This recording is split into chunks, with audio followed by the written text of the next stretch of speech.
It's about 3 p.m. on Thursday, November 30th, and my dad and I are going to try to go out and get some dough. Keep you updated.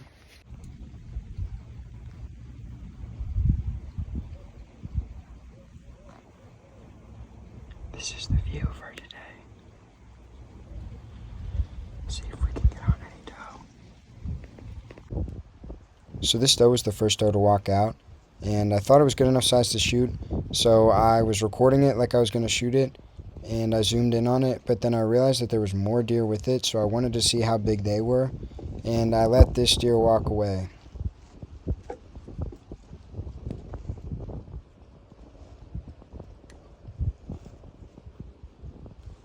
Right here is when I catch the first good glimpse of the deer that I ended up shooting. As the big doe stepped out into the clearing right here, I knew that it was go time and I had to get my stuff ready.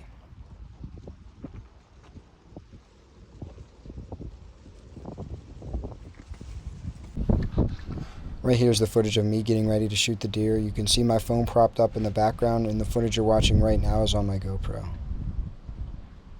Right here, I'm turning my scope power up to 9. I have a 3 to 9 scope, but I always prefer to have it on the highest power that I can.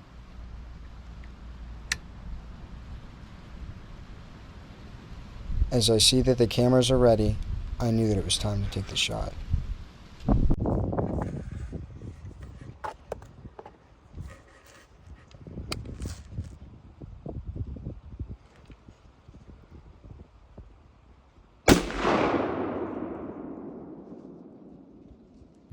Alright guys, it's 4:15.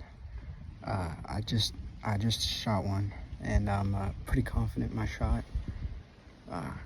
You can see I hit it right over here. Somewhere about right over in there, as you guys should have saw on the camera. I hit it. I'm gonna go check my shot. It was with 2 other does.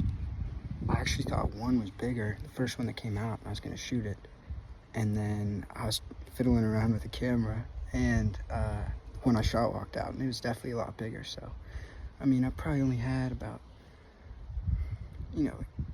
80 yards maybe of a shot, and we'll go check blood. I'll keep you updated.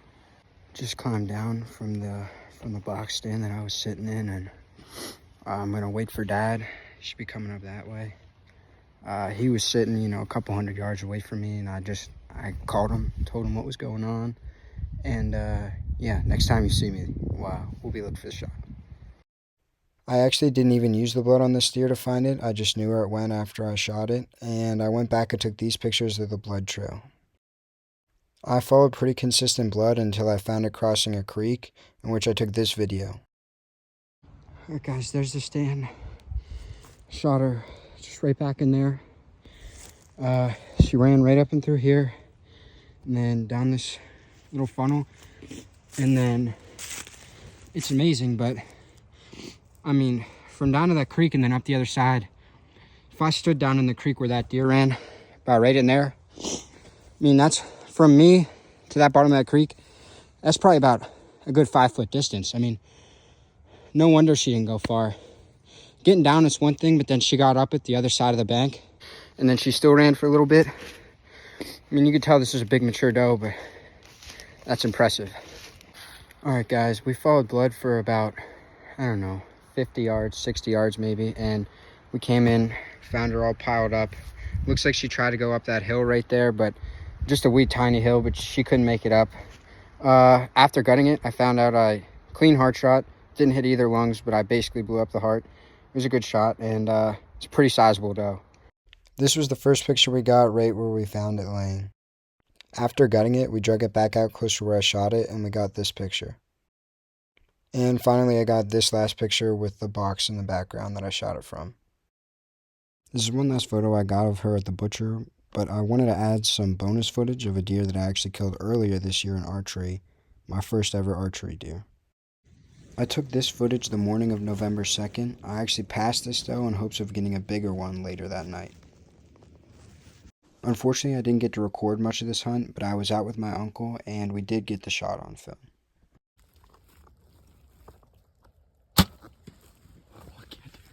Like I said, this was the first ever deer that I killed with my bow and arrow, and I knew that I hit it really good after I shot. Although, looking back, I shouldn't have. We got out of our blind very quickly to go look for blood on this deer. Also, it was approaching dark. It looks like I hit her a little bit far forward, but she actually only ran like 15 yards from where I shot her, and the blood that I found did have bubbles in it, so I had to have hit an airway. I was so incredibly stoked. This was the picture that I got with the doe, right where I found it lying. As you can see, there's my arrow, but there's no fletching on it. The last 6 inches of the arrow actually broke off inside of the deer's rib cage and got lodged in there. To wrap up the video, here's a picture of me with the deer in front of the ground blind that I actually shot it out of. I had to draw and shoot from my knees, which is definitely something that was new to me, but I had to adapt. This hunting season has been absolutely incredible for me, and I'd love to thank God for that. Thank you for watching, and if you enjoyed this video, please consider subscribing.